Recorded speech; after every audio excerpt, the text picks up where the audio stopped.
You like working with live edge slabs and you need to flatten them and your planer's not large enough? Well, here at the Warrior Woodshop, we have the answer.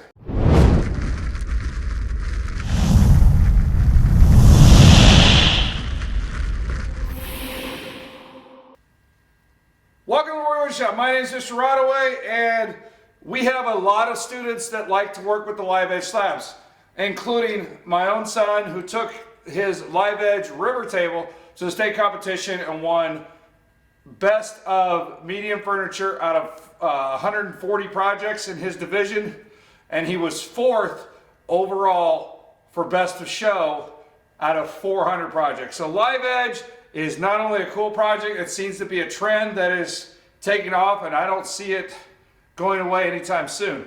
So what do you do when you have a large 2 or 3 foot wide slab like this and you only got a 12 to 15 inch planer? One solution is to start Googling your local cabinet shops. A lot of times they have a 3 foot sander, 4 foot sander that they can send it through, but they're going to probably charge you $100 or so much per hour, depending on how much work you need to be done. The other thing is some shops have a CNC, which is what we do here at the Warrior Woodshop. So to solve that problem, we have tried using 1 inch, just standard 1/2 inch shaft router bits, and they seem to get hot and get dull quickly on something this large. So what I found searching the internet is a 3-blade cutter head with 4-sided inserts and replaceable inserts. The inserts are about $8 to $10 a piece. You got 3 of them on here. The bit starts out at about $75, somewhere in that range.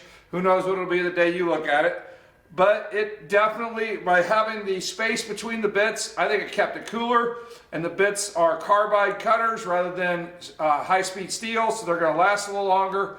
And they're 4-sided, so really you get 4 times the life for that $25, $30 in cutter replacement.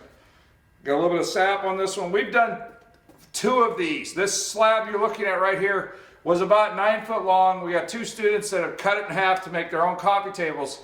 So we have flattened the top and the bottom. What's different about the CNC and a planer? The planer will put pressure on it and just cut the top off. What we do with the CNC is we kind of suspend it or set it on there, and if there's a high side, we put a little shim underneath it, and we use the level factor of the CNC to cut off any high spots to get it basically level to go through our sander for the last pass, or just simply hand sanding it with an orbital. So we've done both top and bottom on these 3 foot by 4.5 foot slabs. We were able to take off an 1/8 inch at a time with a 3.25 horsepower router on our CNC. We probably were taking 3/4 to 1 inch per pass at 100 inches per minute. So it's a little over an inch and a half a second. We got obvious burning marks with our 1 inch bit, which we were taking an 1/8 inch at a time with 1/2 inch swipes. So we were able to speed up the process. We were only going 60 inches a minute when we were using our smaller bits. We were able to speed things up, keep the bit cooler, and use carbide cutters, and the result is this has been orbital sanded, but it's definitely well improvement over our high-speed steel cutters. Well, you're sitting here going, I don't have a 4x4 or 4x8 CNC, what am I going to do?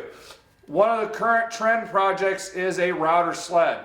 So you can put a couple rails. I know that Rockler sells one. I'm pretty sure Woodcraft makes an alternative, and there's all kinds of other brands out there that sell basically a couple rails. They're essentially a hand-powered CNC. Now, if you don't have a 3.25 horsepower router, but you've got a 1/2 inch shaft, this one will still work. Just set your depth to a 1/16 of an inch rather than an 1/8. A 30, we did a raster pass on this where it just went back and forth, and we set it up to 36 by 60. So it'll go a little wider, a little longer, and it took about 30 minutes at 100 inches per minute. So that gives you an idea of what it's going to take. It took 2 to 3 passes, so about an hour. That'd be a lot through our wide belt sander, plus the cost of the belts.